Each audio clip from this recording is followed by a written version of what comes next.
Who are the ones to tell us we can't question the election? Who are the ones who don't question the elections? Who are the ones who used to question the elections? I continue to think that our voting machines are too vulnerable. Researchers have repeatedly demonstrated that ballot recording machines and other voting systems are susceptible to tampering. Even hackers with limited prior knowledge, tools, and resources are able to breach voting machines in a matter of minutes. Here we have a website, adamschiff.com, that's not his government website, but personal one, that's directly connected to lavote.net, the LA County Election Board. Inappropriate, at the very least.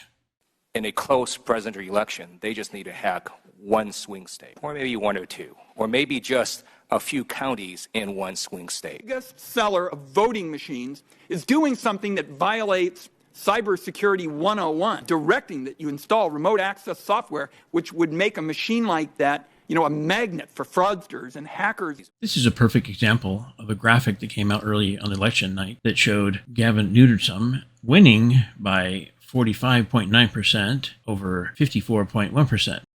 What's that you say? Oh, he's actually losing here. But you can see the check mark came in at only 7%, and the race called. What's wrong with this picture? Don't ask questions.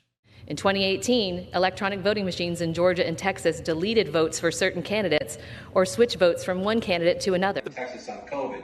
If your Keep Newsom number stays anywhere close to that, other government's going to think that it's a mandate 1.874. Where do they go? California to continue those policies, which will be a national debate heading into the 2022 midterm. 400,000 votes just disappeared? Just across the Potomac River, whichever governor's race this year. So careful, don't overread what happens in California with the Workers were able to easily hack into an electronic voting machine. It was possible to switch votes.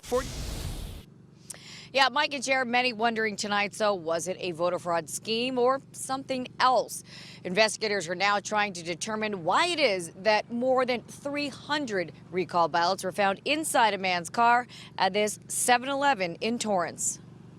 43% of American voters use voting machines that researchers have found have serious security flaws, including back doors. This diagram is from 2016 from Judicial Watch, where they looked at all the voter rolls to find out that they were over 100% of the population that should be eligible to vote were on the voter rolls. So they hadn't been cleaned off in years. This also was the same way in 2020 and 2021, as in 1 million people extra on the voter rolls in LA County itself. That doesn't affect elections, does it? Yes, it does. Thank you. I actually held a demonstration for my colleagues here at the Capitol, where we brought in folks who, before our eyes, hacked election machines. Those that are being used in many states. Here's a graphic that shows Gavin Newsom and Larry Eldridge from 2021, the totals coming in at 61.9% to a 38. Point out the discrepancy in variation, so lopsided, but it happens to match exactly to final totals for the 2016 election. Can that be? A couple votes off, but still the percentages are the same. I do not believe in coincidences. Voting machines can be hacked quite easily. You could easily hack into them. It makes it seem like all these states are doing different things, but in fact, 3 companies are controlling this. It is the individual voting machines that pose some of the greatest risks. There are a lot of states that are dealing with antiquated machines, right, which are vulnerable to being hacked. We know how vulnerable now our systems were. I know the hackathon that took place last year, where virtually every machine was broken into fairly quickly. Aging systems also frequently rely on unsupported software, like Windows XP in 2000, which may not receive regular security patches and are thus more vulnerable to the latest methods of cyber attack. Conservative host Candace Owen tweeted on Monday that on Sunday night, she received about 20 emails from people telling her they went to vote for Larry Elder, currently the top Republican contender, only to learn they had already voted.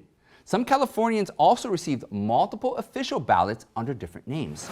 In a close presidential election, they just need to hack one swing state, or maybe one or two, or maybe just a few counties in one swing state. I'm very concerned that you could have a hack that finally went through.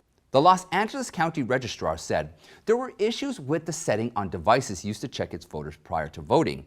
A spokesman for the election office said the equipment causing the problem at the locations was replaced and voting continued.